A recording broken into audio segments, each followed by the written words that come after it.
I thought AI would make me faster at work. For the first hour, it actually made my work worse. The problem wasn't that my work was too difficult.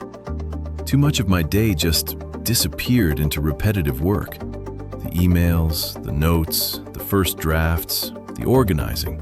The things that had to get done, but didn't really need the best part of my attention. So I decided to try an experiment.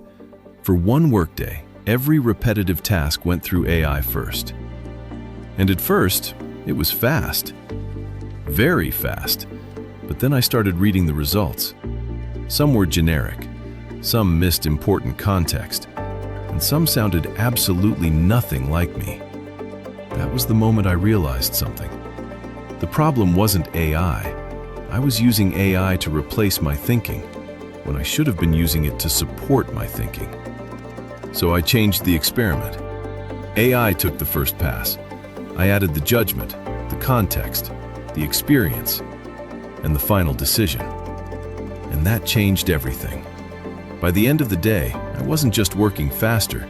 My thinking was clearer, my work was stronger, and I had more time for the things that actually needed me.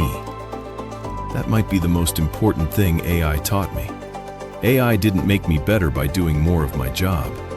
It made me better by helping me spend less time on the work that could be automated and more time on the work that still needed a human being. Judgment, creativity, context, communication, responsibility. So now, when I think about AI at work, I don't start by asking, what can AI do? I ask a much better question. What am I still doing manually that no longer needs me? Because maybe the real promise of AI isn't doing more work. Maybe it's giving us more time to do the work that matters. And for me, that made all the difference.